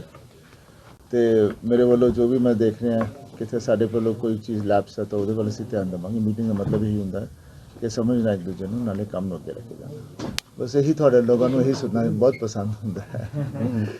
ਕੰਮ ਤਾਂ ਚੱਲ ਹੀ ਰਿਹਾ, ਮੈਂ ਕਰ ਰਿਹਾ, ਢੇਰ ਸਾਰੀਆਂ ਚੀਜ਼ਾਂ ਹੋ ਰਹੀਆਂ ਤੇ ਮੈਂ ਹੁਣ ਜਿਵੇਂ ਆਲਰੇਡੀ ਸਾਰਾ ਸਾਂਝਾ ਕੰਮ ਹੁੰਦਾ, ਜਿਵੇਂ ਹੁਣ ਆਪਣਾ ਵਿਨੋਦ ਖੰਨਾ ਜੀ ਨੇ ਆਪਣਾ ਉੱਥੇ ਕੀਤਾ ਸੀਗਾ ਲੋ ਆਪਣੀ ਨੈਰੋ ਗੇਜ ਦਾ ਜਿਹੜਾ ਆਪਣਾ ਕੰਮ ਸੀਗਾ ਜਿਹੜਾ ਅਟਕਿਆ ਹੋਇਆ ਸੀਗਾ। ਮੈਂ ਵੀ ਜਦ ਆਇਆ ਸੀ ਪਹਿਲੀ ਵਾਰ ਇਲੈਕਸ਼ਨ 'ਚ ਤਾਂ ਉੱਥੇ ਮੈਂ ਫਸ ਗਿਆ ਸੀ। ਉਸ ਵੇਲੇ ਪਤਾ ਚੱਲਿਆ ਕਿ ਇੱਥੇ ਦੀ ਮੁਸੀਬਤ ਹੈ, ਇਹ ਕਿੰਨੀ ਬੜੀ ਮੁਸੀਬਤ ਹੈ ਤੇ ਕਈ ਸਾਲਾਂ ਤੋਂ ਚੱਲ ਰਹੀ ਸੀ। ਤੇ ਫਿਰ ਮੈਂ ਉਹਦੇ ਪਿੱਛੇ ਲੱਗਿਆ ਤੇ ਪੰਜਾਬ ਗਵਰਨਮੈਂਟ ਨਾਲ ਵੀ ਅਸੀਂ ਗੱਲਾਂ ਬਾਤਾਂ ਕੀਤੀਆਂ, ਜਿਹਦੇ ਨਾਲ ਜਾ ਕੇ ਫਿਰ ਹੁਣ ਪੂਰੀ ਚੀਜ਼ ਸੈਂਕਸ਼ਨ ਹੋ ਗਈ ਹੈ। ਹੁਣ ਇਹਨੂੰ ਅੱਗੇ ਲੈ ਕੇ ਜਾਵਾਂਗੇ। ਤੇ ਉਹ ਤੋਂ ਇਲਾਵਾ ਕਿੰਨੇ ਇੱਦਾਂ ਦੀਆਂ ਚੀਜ਼ਾਂ ਅਸੀਂ ਕਰ ਰਹੇ ਹਾਂ ਕਿ ਹੁਣ ਉਹਨਾਂ ਦੇ ਵਰਕ ਮੈਂ ਆ ਕਰ ਰਿਹਾ, ਉਹ ਕਰ ਰਿਹਾ। ਮੈਨੂੰ ਆਪ ਨੂੰ ਖੁਦ ਆਪਣੀ ਗੱਲਾਂ ਕਰਦੇ ਹੋਏ ਮੈਨੂੰ ਜਿਹੜਾ ਅਜੀਬ ਜਿਹਾ ਲੱਗਦਾ, ਪਰ ਢੇਰ ਸਾਰਾ ਕੰਮ ਹੋ ਰਿਹਾ। ਢੇਰ ਸਾਰੇ ਲੋਕਾਂ ਦੀ ਅਸੀਂ ਲੁੱਕ ਆਫਟਰ ਕਰ ਰਹੇ ਹਾਂ। ਕਿੰਨੇ ਬੰਦੇ ਬਾਹਰ ਹੈ ਫਸੇ ਹੋਏ, ਉਹਨਾਂ ਨੂੰ ਅਸੀਂ ਲੈ ਆਉਂਦੇ ਹਾਂ। ਕਿੰਨੇ ਬੰਦੇ ਹੈਗੇ ਜਿਨ੍ਹਾਂ ਦੀਆਂ ਜਿਹੜੀਆਂ ਆਪਣੀਆਂ ਸਕੀਮਾਂ ਹੈਗੀਆਂ, ਬਿਮਾਰ ਹੈ, ਉਹਨਾਂ ਦੀ ਇਲਾਜ ਕਰਵਾ ਰਹੇ ਹਾਂ। ਬਹੁਤ ਢੇਰ ਸਾਰੀਆਂ ਚੀਜ਼ਾਂ ਹੋ ਰਹੀਆਂ। ਆਪਣੀ ਪੱਗ ਉਤਾਰ ਕੇ ਇੰਦਰਾ ਗਾਂਧੀ ਦਾ ਬੁੱਤ ਸਾਫ਼ ਕਰ ਸੁਰਖੀਆਂ ਵਿੱਚ ਆਏ ਲੁਧਿਆਣਾ ਤੋਂ ਕਾਂਗਸੀ ਆਗੂ ਗੁਰਸਿਮਰਨ ਸਿੰਘ ਮੰਡ ਇੱਕ ਵਾਰ ਫੇਰ ਸੁਰਖੀਆਂ ਵਿੱਚ ਆ ਗਏ ਨੇ। ਗੁਰਸਿਮਰਨ ਸਿੰਘ ਮੰਡ ਨੇ ਦਿੱਲੀ ਗੁਰਦੁਆਰਾ ਕਮੇਟੀ ਦੇ ਪ੍ਰਧਾਨ ਮਨਜਿੰਦਰ ਸਿੰਘ ਸਿਰਸਾ ਨੂੰ ਬੀਤੇ ਦਿਨੀ ਚੂੜੀਆਂ ਭੇਜੀਆਂ ਤੇ ਗੁਰਸਿਮਰਨ ਸਿੰਘ ਮੰਡ ਨੇ ਮਨਜਿੰਦਰ ਸਿੰਘ ਸਿਰਸਾ ਦੇ ਕਮਲਨਾਥ ਨੂੰ ਕਾਲਰ ਤੋਂ ਫੜ ਕੇ ਸਟੇਜ ਤੋਂ ਥੱਲੇ ਲਿਆਉਣ ਦੇ ਬਿਆਨ ਦੀ ਸਖਤ ਸ਼ਬਦਾਂ ਵਿੱਚ ਨਿੰਦਾ ਕੀਤੀ ਸੀ ਤੇ ਹੁਣ ਉਹ ਚੂੜੀਆਂ ਸਿਰਸਾ ਨੇ ਲੈਣ ਤੋਂ ਇਨਕਾਰ ਕਰਦਿਆਂ ਵਾਪਸ ਮੰਡ ਨੂੰ ਭੇਜ ਦਿੱਤੀਆਂ ਨੇ। ਤੇ ਹੁਣ ਮੰਡ ਨੇ ਦਾਅਵਾ ਕੀਤਾ ਹੈ ਕਿ ਆਉਂਦੇ ਦਿਨਾਂ ਵਿੱਚ ਮਨਜਿੰਦਰ ਸਿਰਸਾ ਨੂੰ ਸੂਟ ਸਲਵਾਰ ਤੇ ਝਾਂਜਰਾਂ ਭੇਜਣਗੇ। ਇੱਕ ਸਰ ਮਨਜਿੰਦਰ ਸਿੰਘ ਸਿਰਸਾ ਨੇ MLA ਦਿੱਲੀ ਤੋਂ, ਰਜੌਰੀ ਗਾਰਡਨ ਤੋਂ, ਅਤੇ ਦਿੱਲੀ ਸ਼੍ਰੋਮਣੀ ਗੁਰਦੁਆਰਾ ਪ੍ਰਬੰਧਕ ਕਮੇਟੀ ਦੇ ਪ੍ਰਧਾਨ ਵੀ ਨੇ। ਉਹਨਾਂ ਨੇ ਸਾਡੇ ਮਾਨਯੋਗ ਮੁੱਖ ਮੰਤਰੀ ਕਮਲਨਾਥ ਜੀ ਦੇ ਖਿਲਾਫ ਬਹੁਤ ਆਪੱਧਰ ਗੰਦੀ ਸ਼ਬਦਾਵਲੀ ਵਰਤੀ ਸੀਗੀ। ਉਸ ਦੇ ਰੋਸ ਵਜੋਂ ਮੈਂ ਮਨਜਿੰਦਰ ਸਿੰਘ ਸਿਰਸਾ ਨੂੰ 23 ਤਰੀਕ ਨੂੰ ਲੁਧਿਆਣੇ ਤੋਂ ਚੂੜੀਆਂ ਭੇਜੀਆਂ ਸੀ, ਕਿਉਂਕਿ ਤੁਸੀਂ ਜਿਹੜੀ ਤੁਹਾਨੂੰ ਸ਼ਬਦਾਵਲੀ ਵਰਤਣੀ ਆ, ਗੰਦੀ ਸ਼ਬਦਾਵਲੀ ਵਰਤਣ ਦੇ ਖਿਲਾਫ ਅਸੀਂ ਤੁਹਾਨੂੰ ਚੂੜੀਆਂ ਭੇਜ ਰਹੇ ਹਾਂ, ਕਿਉਂਕਿ ਤੁਸੀਂ ਅਕਾਲੀ ਦਲ ਵਾਲੇ ਰਾਜਨੀਤੀ ਤੋਂ ਤਾਂ ਛੱਡ ਚੁੱਕੇ ਹੋ। ਜਿਹੜੀ ਤੁਹਾਡੀ ਮਰਦਾਨਗੀ ਆ ਉਹ ਤੁਹਾਡੀ ਖਤਮ ਹੋ ਚੁੱਕੀ ਆ। ਤੁਸੀਂ ਅਕਾਲੀ ਦਲ ਤੋਂ ਭੱਜ ਚੁੱਕੇ ਹੋ, ਇਲੈਕਸ਼ਨ ਲੜਨ ਤੋਂ ਭੱਜ ਗਏ, ਰਾਜਨੀਤੀ ਛੱਡ ਗਏ ਤੁਸੀਂ। ਇਸ ਦੇ ਵਜੋਂ ਰੋਸ ਵਜੋਂ ਅਸੀਂ ਮਨਜਿੰਦਰ ਸਿੰਘ ਸਿਰਸਾ ਜੀ ਨੂੰ ਚੂੜੀਆਂ ਭੇਜੀਆਂ ਸੀ। 25 ਤਰੀਕ ਨੂੰ ਉਹਨਾਂ ਨੇ 12:30 ਵਜੇ ਦਿਨੇ ਚੂੜੀਆਂ ਲੈਣ ਤੋਂ ਇਨਕਾਰ ਕਰ ਦਿੱਤਾ। ਹੁਣ ਉਹ ਚੂੜੀਆਂ ਨੂੰ ਵਾਪਸ ਭੇਜ ਰਹੇ ਆ ਮੇਰੇ ਵਾਪਸ ਐਡਰੈਸ ਤੇ।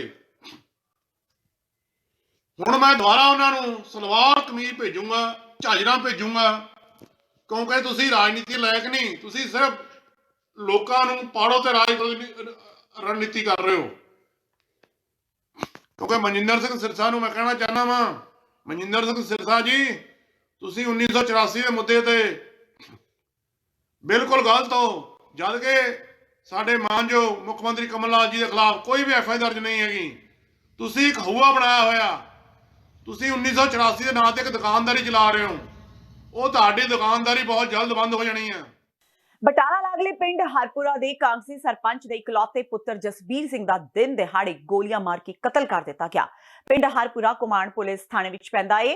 ਪੀੜਤ ਸਰਪੰਚ ਸੁਖਜਿੰਦਰ ਕੌਰ ਦੇ ਕਾਂਗਸੀ ਵਿਧਾਇਕ ਬਲਵਿੰਦਰ ਸਿੰਘ ਲਾਡੀ ਦੇ ਕਾਫੀ ਕਰੀਬ ਹੋਣ ਦੀ ਗੱਲ ਕਹੀ ਜਾ ਰਹੀ ਹੈ। ਮ੍ਰਿਤਕ ਜਸਬੀਰ ਸਿੰਘ ਦੀ ਮਾਂ ਵੀ ਬਲਾਕ ਸਮਿਤੀ ਮੈਂਬਰ ਹੈ।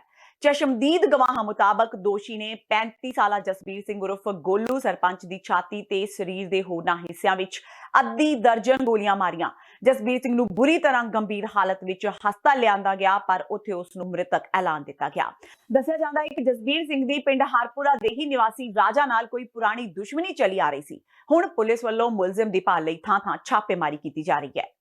ਪਿੰਡ ਦਾ ਆ, ਉਹ ਅੱਜ ਸਵੇਰੇ ਆਪਣੇ ਖੇਤਾਂ ਵੱਲ ਨੂੰ ਜਾ ਰਿਹਾ ਸੀ ਤੇ ਰਸਤੇ ਦੇ ਵਿੱਚ ਉਹਨੂੰ ਮੁੰਡਾ ਰਾਜਾ ਹੈ, ਮੁਖਤਿਆਰ ਸਿੰਘ ਦਾ ਮੁੰਡਾ ਹੈ, ਉਸੇ ਪਿੰਡ ਦਾ ਹੀ ਰਹਿਣ ਵਾਲਾ, ਉਹਨਾਂ ਨੂੰ ਗੋਲੀਆਂ ਨਾਲ ਮਾਰ ਦਿੱਤਾ। ਇਹਦੇ ਤਕਰੀਬਨ 5-6 ਗੋਲੀਆਂ ਲੱਗੀਆਂ ਤੇ ਜਿਹਨੂੰ ਕਿ ਇੱਥੇ ਹਸਪੀਟਲ ਲਿਆਂਦਾ ਗਿਆ ਤੇ ਇੱਥੇ ਆਣ ਕੇ ਉਹ ਮ੍ਰਿਤਕ ਘੋਸ਼ਿਤ ਕੀਤਾ ਗਿਆ। ਸਰ ਸੁਣਨ ਚ ਆ ਰਿਹਾ ਕਿ ਜਿਹੜੇ ਮੁੰਡੇ ਨੇ ਮਾਰੀਆਂ ਗੋਲੀਆਂ ਉਹਦੇ ਤੇ ਵੀ ਕੋਈ ਪਰਚੇ ਦਰਜ ਹੈਗੇ ਨੇ? ਹਾਂ, ਪਤਾ ਲੱਗਿਆ ਵੀ ਉਹ ਜ਼ਮਾਨਤ ਤੇ ਹੈ, ਬੇਲ ਤੇ ਹੈਗਾ, ਬੇਲ ਦੇ ਉੱਤੇ ਹੈਗਾ। ਉਹ ਅਸੀਂ ਦੇਖ ਰਹੇ ਹਾਂ ਹੁਣੇ ਬਿਆਨ, ਉਹਨੇ ਦੀ ਮਦਰ ਦਾ ਬਿਆਨ ਲਿਖਣਾ, ਬਿਆਨ ਲਿਖ ਕੇ ਇਹਦੇ ਕੇਸ ਰਜਿਸਟਰ ਕਰਕੇ ਤੇ ਜਲਦੀ ਤੋਂ ਜਲਦੀ ਉਹਨੂੰ ਫੜਿਆ ਵੀ ਜਾਵੇਗਾ ਤੇ ਨਾਲੇ ਉਹਦੀ ਸਾਰੀ ਬੈਕਗ੍ਰਾਉਂਡ ਦਾ ਵੀ ਸਾਰਾ ਉਸ ਦੇ ਵਿੱਚ ਪਤਾ ਕੀਤਾ ਜਾਵੇਗਾ। ਬੇਮੌਸਮੀ ਬਾਰਿਸ਼ ਤੋਂ ਬਾਅਦ ਹੁਣ ਟਿੱਡੀ ਦਲ ਨੇ ਕਿਸਾਨਾਂ ਦੇ ਸਾਹ ਸੂਤ ਲਏ ਨੇ। ਮੁੱਢਲੀਆਂ ਰਿਪੋਰਟਾਂ ਮੁਤਾਬਕ ਹਰਿਆਣਾ ਨਾਲ ਲੱਗਦੀ ਸਰਹੱਦ ਤੇ ਪੰਜਾਬ ਅੰਦਰ ਟਿੱਡੀ ਦਲ ਨੇ ਹਮਲਾ ਬੋਲ ਦਿੱਤਾ ਹੈ। ਪਾਕਿਸਤਾਨ ਵੱਲੋਂ ਆਏ ਟਿੱਡੀ ਦਲ ਨੇ ਪਹਿਲਾਂ ਰਾਜਸਥਾਨ ਤੇ ਗੁਜਰਾਤ ਵਿੱਚ ਤਬਾਹੀ ਮਚਾਈ। ਇਸ ਮਗਰੋਂ ਹਰਿਆਣਾ ਤੇ ਪੰਜਾਬ ਵੱਲ ਵਧਿਆ। ਬਠਿੰਡਾ ਜ਼ਿਲ੍ਹੇ ਦੇ ਦਰਜਨਾਂ ਪਿੰਡਾਂ ਵਿੱਚ ਟਿੱਡੀ ਦਲ ਦੇ ਝੁੰਡ ਦੇਖੇ ਗਏ ਨੇ। ਇਸ ਮਗਰੋਂ ਕਿਸਾਨਾਂ ਦੇ ਨਾਲ-ਨਾਲ ਖੇਤੀਬਾੜੀ ਵਿਭਾਗ ਵੀ ਚੌਕਸ ਹੋ ਗਿਆ ਹੈ। ਕੁਝ ਕਿਸਾਨਾਂ ਨੇ ਦੱਸਿਆ ਕਿ ਸੰਗਤ ਬਲਾਕ ਦੇ ਪਿੰਡ ਸ਼ੇਖੂ ਵਿੱਚ ਟਿੱਡੀ ਦਲ ਦਾ ਝੁੰਡ ਵੇਖਿਆ ਗਿਆ। ਇਹ ਵੀ ਖਬਰ ਹੈ ਕਿ ਕਰੀਬ ਦਰਜਨ ਪਿੰਡਾਂ ਵਿੱਚ ਟਿੱਡੀ ਦਲ ਦੇਖਿਆ ਗਿਆ। ਕਿਸਾਨਾਂ ਨੇ ਇਸ ਦੀ ਸੂਚਨਾ ਖੇਤੀਬਾੜੀ ਵਿਭਾਗ ਨੂੰ ਦਿੱਤੀ, ਜਿਸ ਦੀ ਹੁਣ ਅਧਿਕਾਰੀ ਜਾਂਚ ਕਰ ਰਹੇ ਨੇ। ਖੇਤੀਬਾੜੀ ਅਧਿਕਾਰੀਆਂ ਦਾ ਕਹਿਣਾ ਹੈ ਕਿ ਭਾਵੇਂ ਟਿੱਡੀ ਦਲ ਜ਼ਿਲ੍ਹੇ ਅੰਦਰ ਘੁਸਪੈਠ ਕਰ ਗਿਆ ਹੈ, ਪਰ ਇਸ ਨੂੰ ਹਮਲਾ ਨਹੀਂ ਕਿਹਾ ਜਾ ਸਕਦਾ। ਅਧਿਕਾਰੀਆਂ ਦਾ ਕਹਿਣਾ ਹੈ ਕਿ ਅਸਲ ਵਿੱਚ ਟਿੱਡੀ ਦਲ ਲੱਖਾਂ ਦੀ ਗਿਣਤੀ ਵਿੱਚ ਇਕੱਠਾ ਹਮਲਾ ਕਰਦਾ ਹੈ, ਪਰ ਜ਼ਿਲ੍ਹੇ ਅੰਦਰ ਪੁੱਜੀਆਂ ਟਿੱਡੀਆਂ ਅਸਲ ਵਿੱਚ ਵੱਡੇ ਝੁੰਡ ਤੋਂ ਵਿਛੜ ਕੇ ਇੱਧਰ ਆਈਆਂ ਨੇ। ਦੇਖਿਆ ਵੀ 35 40 50 ਕਰੀ ਇੱਕ ਡਾਰ ਜੀ, ਮਤਲਬ ਪਹਿਲਾਂ 5-4 ਦੀ ਡਾਰ ਆਈ, ਫਿਰ 35 40 ਦੀ ਡਾਰ ਆਈ ਇੱਕ। ਉਹ ਦੇਖਿਆ ਮਤਲਬ ਪਹਿਲਾਂ ਸਾਨੂੰ ਇਸ ਚੀਜ਼ ਦੀ ਪਛਾਣ ਵੀ ਨਹੀਂ ਸੀ ਵੀ ਕੀ ਚੀਜ਼ ਹੈ ਇਹ। ਵੈਸੇ ਵੀਡੀਓ ਦੇਖ ਕੇ ਜਿਵੇਂ ਲੱਗ ਰਿਹਾ ਸੀ ਵੀ ਉਹਦਾ ਥੋੜਾ ਜਿਹਾ ਮਾਹੌਲ ਬਣ ਰਿਹਾ ਸੀ, ਆਵਾਜ਼ ਹੀ ਬਣ ਰਹੀ ਸੀਗੀ। ਤਾਂ ਅਸੀਂ ਦੇਖਿਆ ਤਾਂ ਮਤਲਬ ਵੀ ਅਸੀਂ ਕਾਫੀ ਬੰਦੇ ਇਕੱਠੇ ਹੋ ਗਏ ਜੀ। ਅਸੀਂ ਫੜ ਕੇ ਕੁਛ 5-4 ਫੜੀਆਂ, ਕੁਛ ਅਸੀਂ ਉਡਾਉਣ ਲੱਗ ਗਏ। ਫਿਰ ਅਸੀਂ ਨਾਲ ਦੀ ਨਾਲ ਹੀ ਅਸੀਂ ਡਾਕਟਰ ਸਾਹਿਬ ਨੂੰ ਫੋਨ ਕੀਤਾ, ਖੇਤੀਬਾੜੀ ਮਹਿਕਮੇ ਦੇ ਅਧਿਕਾਰੀਆਂ ਨੂੰ। ਉਹ ਕਹਿ ਰਹੇ ਆ ਵੀ 100-200 ਕਿੱਲੇ ਮਗਰ ਜਿਵੇਂ ਇੱਕ ਕਿਆਰੇ 'ਚੋਂ 2 ਜਾਂ 4 ਇਸ ਤਰ੍ਹਾਂ ਮਤਲਬ ਜੋ ਉੱਡਦੇ ਆ ਜੀ, ਉਹਦੇ ਜਿਹੜੇ ਦਾਣੇ ਜੋ ਉੱਡ ਰਹੇ ਹੈਗੇ ਉਹਦੇ। ਤੇ ਉਸ ਤੋਂ ਬਾਅਦ 1 ਕਿੱਲੇ ਮਗਰ ਮਤਲਬ ਉਹਦੀ ਗਿਣਤੀ ਆ ਰਹੀ ਹੈ ਜੀ। ਤੇ ਪਿੰਡ ਦੇ ਲੋਕਾਂ 'ਚ ਕਾਫੀ ਜਿਹੜਾ ਮੰਨ ਲਓ ਵੀ ਇਹਦਾ ਦਹਿਸ਼ਤ ਦਾ ਮਾਹੌਲ ਬਣਿਆ ਹੋਇਆ। ਤੇ ਸਵੇਰ ਤੋਂ ਅੱਜ ਜਿਹੜੀਆਂ ਖੇਤੀਬਾੜੀ ਮਹਿਕਮੇ ਦੀਆਂ ਟੀਮਾਂ ਹੈਗੀਆਂ, ਉਹ ਸਾਰੇ ਰਾਹਾਂ ਤੇ ਤਕਰੀਬਨ ਜਾ ਕੇ ਮਤਲਬ ਸਰਵੇ ਵਗੈਰਾ ਕਰ ਰਹੇ ਆ, ਆਪਦਾ ਦੇਖ ਰਹੇ, ਉਹਨਾਂ ਦੀ ਗਿਣਤੀ ਨੂੰ ਨੋਟ ਕਰ ਰਹੇ ਆ। ਤੇ ਜ਼ਿਆਦਾਤਰ ਜਿੱਥੇ ਆਂਡੇ ਵਗੈਰਾ ਵੀ ਉਹਨਾਂ ਦੀ ਲੱਭਣ ਦੀ ਕੋਸ਼ਿਸ਼ ਕਰ ਰਹੇ ਆ, ਕਿਤੇ ਇਹ ਆਂਡੇ ਵਗੈਰਾ ਨਾ ਦੇਣ। ਸੋ ਕਿਸਾਨ ਭਰਾਵਾਂ ਨੂੰ ਸਭ ਤੋਂ ਪਹਿਲੀ ਸਾਡੀ ਬੇਨਤੀ ਇਹੀ ਆ ਵੀ ਜਿੱਥੇ ਵੀ ਇਹ ਕਿਤੇ ਦੇਖਣ ਨੂੰ ਮਿਲਦਾ, ਇਹਨੂੰ ਭਾਵੇਂ ਫੜ ਕੇ ਜਾਂ ਕਿਸੇ ਵੀ ਤਰੀਕੇ ਨਾਲ ਕੋਈ ਦਵਾਈ ਕਰਕੇ, ਖੈਰ ਦਵਾਈ ਕਰਨ ਦੀ ਤਾਂ ਹਜੇ ਤੱਕ ਜਿਹੜੀ ਹੈਗੀ ਆ ਨੌਬਤ ਹਜੇ ਨਹੀਂ ਆਈ, ਕਿਉਂਕਿ ਇਹਦੀ ਗਿਣਤੀ ਉਨੀ ਹਜੇ ਤੱਕ ਅਸੀਂ ਕਿਸੇ ਵੀ ਪਿੰਡ 'ਚ ਨਹੀਂ ਰਿਪੋਰਟ ਕੀਤੀ ਗਈ ਹੈ ਟਿੱਡੀਆਂ ਦੀ ਗਿਣਤੀ ਵੀ, ਜੀ ਤੇ ਦਵਾਈ ਹੋ ਸਕੇ। ਹਜੇ ਤੱਕ ਕੀ ਹੈ, ਇਹਨੂੰ ਭਾਵੇਂ ਫੜ ਕੇ ਮਾਰ ਦਿਓ, ਕਿਸੇ ਵੀ ਤਰੀਕੇ ਨਾਲ ਇਹਨੂੰ ਮਾਰਿਆ ਜਾਵੇ ਤਾਂ ਜੋ ਜਿਹੜੀ ਹੈਗੀ ਇਹਦੀ ਜਨਸੰਖਿਆ ਵੱਧ ਨਾ ਸਕੇ। ਦਵਾਈਆਂ ਇਹਦੇ ਵਾਸਤੇ ਜਿਹੜੀ ਹੈਗੀ ਆ ਕਲੋਰੋਪੈਰੀਫੋਸ ਦਵਾਈ ਆ, ਉਹ ਅਸੀਂ ਕਹਿੰਦੇ ਆ ਵੀ 1 ਲੀਟਰ ਮਗਰ 1 ml ਦਵਾਈ ਜਿਹੜੀ ਕਿਸਾਨ ਭਰਾ ਵਰਤਣ ਸਪਰੇਅ ਕਰਨ ਲਈ। ਜਾਂ ਜਿਹੜੀ ਇੱਕ ਲੈਂਬਡਾ ਦਵਾਈ ਆ ਜਿਹਨੂੰ ਕਿਸਾਨ ਵੀਰ ਕਰਾਟੇ ਦੇ ਨਾਂ ਨਾਲ ਜਾਣਦੇ ਆ, ਉਹ ਵੀ ਅਸੀਂ ਇਹੀ ਸਿਫਾਰਿਸ਼ ਕਰਦੇ ਹਾਂ ਵੀ 1 ਲੀਟਰ ਪਾਣੀ ਦੇ ਮਗਰ 1 ml ਦਵਾਈ ਕਿਸਾਨ ਭਰਾ ਇਹ ਤੇ ਵਰਤ ਸਕਦੇ ਆ ਜੇ ਇਹਨਾਂ ਦੀ ਗਿਣਤੀ ਜ਼ਿਆਦਾ ਦੇਖਣ ਨੂੰ ਮਿਲਦੀ ਆ। ਫਿਲਹਾਲ ਜਿਹੜੀ ਸਥਿਤੀ ਆ ਉਹ ਕੰਟਰੋਲ ਦੇ ਵਿੱਚ ਆ ਤੇ ਸਾਰੇ ਕਿਸਾਨ ਭਰਾਵਾਂ ਨੂੰ ਮੇਰੇ ਵੱਲੋਂ ਤੇ ਮੇਰੇ ਵਿਭਾਗ ਵੱਲੋਂ ਇਹੀ ਜਿਹੜੀ ਬੇਨਤੀ ਆ ਵੀ ਕਿਰਪਾ ਕਰਕੇ ਜਿਹੜਾ ਹੈਗਾ ਅਫਵਾਹਾਂ ਤੋਂ ਬਚਿਆ ਜਾਵੇ, ਅਫਵਾਹ ਅੱਗੇ ਨਾ ਫੈਲਾਈ ਜਾਵੇ। ਆਪਣੇ ਪ੍ਰੇਮ ਸੰਬੰਧਾਂ ਨੂੰ ਪੂਰਾ ਕਰਨ ਲਈ ਇੱਕ ਕਲਯੁਗੀ ਮਾਂ ਦੀ ਕਰਤੂਤ ਸਾਹਮਣੇ ਆਈ ਹੈ। ਘਟਨਾ ਚੰਡੀਗੜ੍ਹ ਦੇ ਸੈਕਟਰ 45 ਦੀ ਹੈ, ਜਿੱਥੇ ਇੱਕ ਜ਼ਾਲਿਮ ਮਾਂ ਦੀ ਕਰਤੂਤ ਕਾਰਨ 2.5 ਸਾਲਾ ਮਾਸੂਮ ਦੀ ਘਰ ਵਿੱਚ ਬੈੱਡ ਦੇ ਬਾਕਸ ਵਿੱਚ ਬੰਦ ਹੋਣ ਤੇ ਦਮ ਘੁੱਟਣ ਨਾਲ ਮੌਤ ਹੋ ਗਈ। ਪੁਲਿਸ ਨੇ ਸ਼ੁਰੂਆਤੀ ਜਾਂਚ ਵਿੱਚ ਹੱਤਿਆ ਕੀਤੇ ਜਾਣ ਦਾ ਸ਼ੱਕ ਪ੍ਰਗਟ ਕੀਤਾ ਹੈ। ਸ਼ੱਕ ਉਸ ਦੀ ਮਾਂ ਤੇ ਹੈ, ਜੋ ਘਟਨਾ ਤੋਂ ਬਾਅਦ ਆਪਣੇ ਪ੍ਰੇਮੀ ਨਾਲ ਭੱਜ ਗਈ। ਸੈਕਟਰ 34 ਥਾਣਾ ਪੁਲਿਸ ਨੇ ਬੱਚੇ ਦੇ ਪਿਤਾ ਦਸ਼ਰਥ ਦੇ ਬਿਆਨ ਤੇ ਮਾਂ ਦੀ ਤਲਾਸ਼ ਤੋਂ ਬਾਅਦ ਹੱਤਿਆ ਜਾਂ ਹਾਦਸੇ ਦਾ ਖੁਲਾਸਾ ਕਰਨ ਦਾ ਦਾਅਵਾ ਕੀਤਾ ਹੈ। ਤੇ ਇਹ ਸਨ ਹੁਣ ਤੱਕ ਦੀਆਂ ਖਬਰਾਂ। ਜਾਂਦੇ ਜਾਂਦੇ ਇੱਕ ਵਾਰ ਫੇਰ ਨਜ਼ਰ ਮਾਰਦੇ ਹਾਂ ਮੁੱਖ ਖਬਰਾਂ ਤੇ। ਦਿੱਲੀ ਚੋਣਾਂ ਵਿੱਚ ਆਮ ਆਦਮੀ ਪਾਰਟੀ ਦੀ ਸਥਿਤੀ ਮਜ਼ਬੂਤ। ਭਗਵੰਤ ਮਾਨ ਨੇ ਨਰਿੰਦਰ ਮੋਦੀ ਤੇ ਅਮਿਤ ਸ਼ਾਹ ਤੇ ਲਗਾਇਆ ਆਰੋਪ ਕਿ ਦੇਸ਼ ਨੂੰ ਵੰਡਣ ਦੀਆਂ ਕੋਸ਼ਿਸ਼ਾਂ ਕਰ ਰਹੇ ਨੇ ਇਹ ਆਗੂ। ਅਕਾਲੀ ਆਗੂ ਸੁਖਬੀਰ ਸਿੰਘ ਬਾਦਲ ਦੇ ਕੈਪਟਨ ਅਮਰਿੰਦਰ ਸਿੰਘ ਤੇ ਵੱਡੇ ਹਮਲੇ। ਪੰਜਾਬ ਵਿੱਚ ਦੱਸਿਆ ਗੁੰਡਾ ਰਾਜ। ਕਿਹਾ ਨਹੀਂ ਹੈ ਡੀਜੀਪੀ ਉੱਤੇ ਸਰਕਾਰ ਦਾ ਕੋਈ ਕੰਟਰੋਲ। ਕਿਹਾ ਥਾਣੇਦਾਰ ਕਾਂਗਰਸੀ ਆਗੂਆਂ ਦੇ ਹੱਥ ਠੋਕੇ। ਬਾਦਲ ਪਰਿਵਾਰ ਤੋਂ ਕਿਨਾਰਾ ਕਰ ਚੁੱਕੇ ਸੁਖਦੇਵ ਸਿੰਘ ਢੀਂਡਸਾ ਨੇ ਸੁਖਬੀਰ ਬਾਦਲ ਤੇ ਮੁੜ ਵਿੰਨੇ ਨਿਸ਼ਾਨੇ। ਕਿਹਾ ਸੁਖਬੀਰ ਦੀਆਂ ਨੀਤੀਆਂ ਕਾਰਨ ਹੀ ਅਕਾਲੀ ਦਲ ਦੀ ਹੋਈ ਹੈ ਇਹ ਦੁਰਦਸ਼ਾ। ਕਿਹਾ ਪਾਰਟੀ ਨੂੰ ਮੁੜ ਲੀਹਾਂ ਤੇ ਲਿਆਉਣ ਲਈ ਕਰ ਰਹੇ ਨੇ ਕੋਸ਼ਿਸ਼ਾਂ। ਸਨੀ ਦਿਓਲ ਨੂੰ ਆਖਰ ਆਈ ਗੁਰਦਾਸਪੁਰੀਆਂ ਦੀ ਯਾਦ। ਲਾਪਤਾ ਹੋਣ ਦੇ ਪੋਸਟਰ ਲੱਗਣ ਤੋਂ ਬਾਅਦ ਸਨੀ ਲੰਬੇ ਅਰਸੇ ਤੋਂ ਬਾਅਦ ਪੁੱਜੀ ਗੁਰਦਾਸਪੁਰ। ਹਲਕੇ ਦੇ ਆਗੂਆਂ ਤੇ ਅਧਿਕਾਰੀਆਂ ਨਾਲ ਕੀਤੀ ਮੁਲਾਕਾਤ। ਤੇ ਪ੍ਰੇਮੀ ਨਾਲ ਭੱਜਣ ਦੇ ਚੱਕਰ ਵਿੱਚ ਮਾਂ ਨੇ ਆਪਣੇ ਹੀ ਪੁੱਤ ਦਾ ਕੀਤਾ ਕਤਲ। ਚੰਡੀਗੜ੍ਹ ਦੀ ਮਹਿਲਾ ਆਪਣੇ ਬੱਚੇ ਨੂੰ ਬੈੱਡ ਬਾਕਸ ਵਿੱਚ ਬੰਦ ਕਰ ਹੋਈ ਪ੍ਰੇਮੀ ਨਾਲ ਫਰਾਰ। ਪੁਲਿਸ ਵੱਲੋਂ ਮਾਮਲਾ ਦਰਜ ਕਰ ਆਰੋਪੀਆਂ ਦੀ ਭਾਲ ਜਾਰੀ। ਇਸ ਦੇ ਨਾਲ ਹੀ TV 84 ਦਾ ਖਬਰਾਂ ਦਾ ਬੁਲੇਟਿਨ ਖਤਮ ਹੁੰਦਾ ਹੈ। ਮੈਨੂੰ ਹਰਪ੍ਰੀਤ ਕੌਰ ਨੂੰ ਦਿਓ ਇਜਾਜ਼ਤ। ਸਤਿ ਸ਼੍ਰੀ ਅਕਾਲ।